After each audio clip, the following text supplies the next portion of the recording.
Kinondena ni Vice President Sara Duterte ang pagsisilbi ng warrant of arrest kahapon ng kapulisan ng PRO 11 sa 30 hectares na compound ni Pastor Apollo Quiboloy. Sa kanyang pahayag, sinabi ng Vice Presidente na hindi umano siya tutol sa kahit anumang warrant of arrest ng gobyerno. Ang hindi umano niya tanggap ay ang paggamit ng dahas at lakas ng kapulisan sa mga miyembro at deboto ng Kingdom of Jesus Christ, KOJC. Ayon pa sa pangalawang Pangulo, ito ay nagpapakita umano ng pagtataksil sa sariling bansa at pagka-Pilipino. Kwinestyon pa ni Duterte kung ang pagpapatupad ba ng naturang warrant of arrest ay dahil ang akusado ay isang taga-suporta ng kanilang pamilya.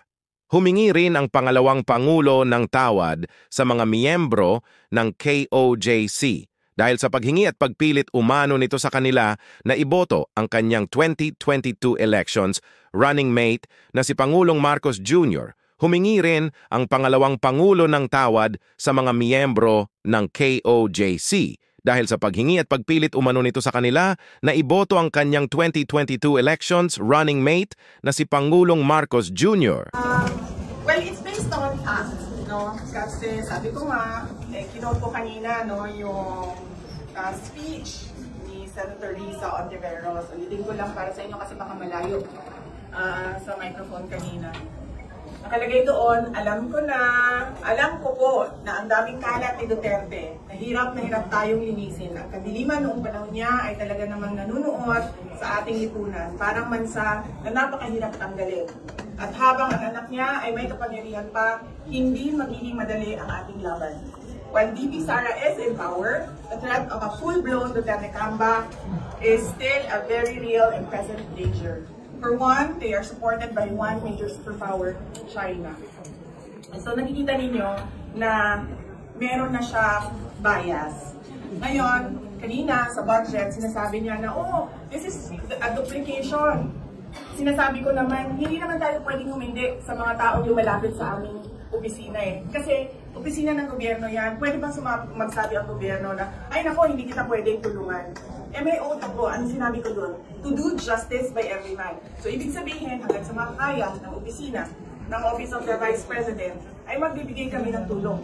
Depende kung ano yung tulong na hinihingi ng tao. Yan yung example ng politicization ng budget. Quiet na tayong area kung saan dadalhin ang radar. Yung mga radar natin. Babalikan namin yon. Naka-hold na ngayon doon. CDF! CDF! Posisyon sa gate. Walang papasok ha. Walang papasok. Kahit ano mangyari, walang papasok.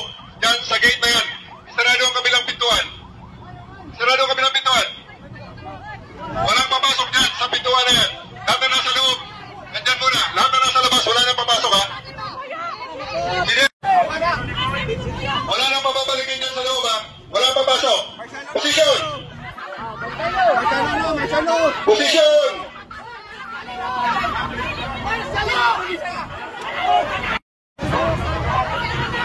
Hilahin palabas!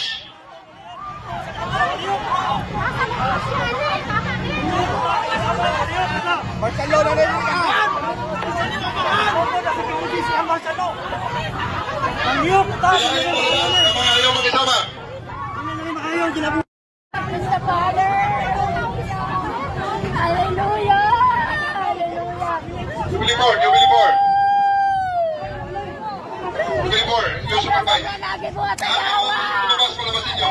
Hindi pwede dyan yung sigaw-sigaw dyan! Balisin nyo yung water tank dyan sa labas! Yung sa gilid ng water tank, balisin dyan! Balisin dyan, sabihin sa driver, balisin dyan! Nag-iipit sila dyan! Mga aksidente sa mga... Ang lugar na ito, hindi natin matatapos kaagad ang pag-search nito. Okay? Nakita nyo naman eh. Mamaya, isasama ko kayo para makita nyo rin. Yes, sir. Okay? Isasama ako ng mga media ng mainstream. Sir, how positive are we na nakagit si Pastor Apollo Quiboloy? Nandyan yan. Tinatago lang nila, may isang lugar dyan na talaga naman. Nagsisignal pa si Carlo Catiil ng ganun, sabay biglang may babagsak. Na maghihimatay. So, yung sinasabi naman totoo eh.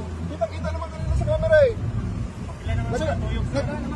Kitang-kita yung senyas ni Catiil. Sabay bagsak ng tao sa harap ko. Anong klase yun? Sir, sinasabi mo Saan ka naman nakakita ng ganong klaseng mga kalokohan?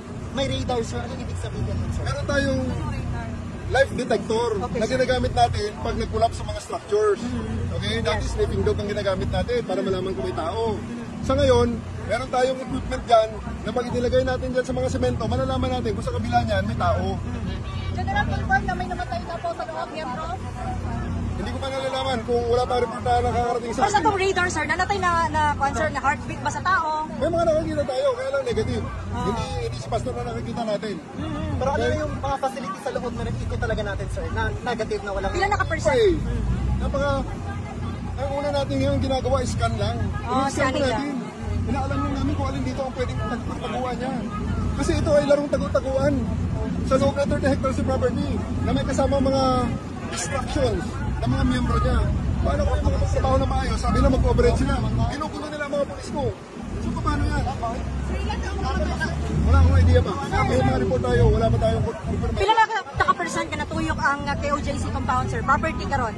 Pila na taka-percent to? Yung mga tao tayo dyan, wala pa tayo sa 30%, wala pa sa 1/4 ng So, ating dako kay yung sunod, sir. 30 hectares ko dito. Sir, what? Ano po ang status ng search, sir?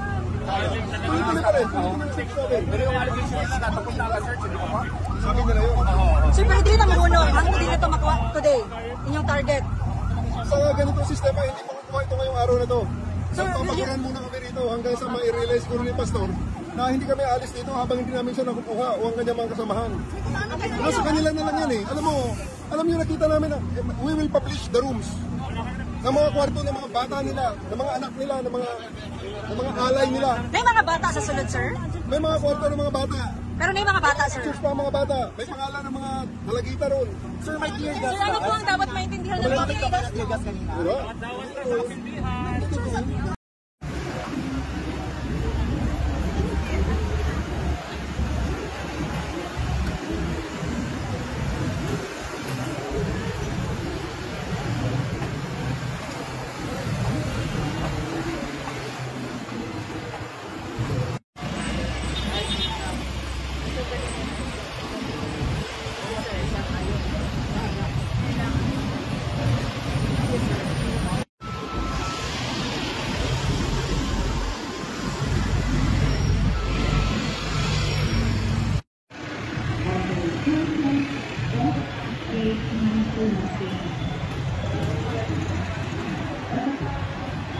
Thank you.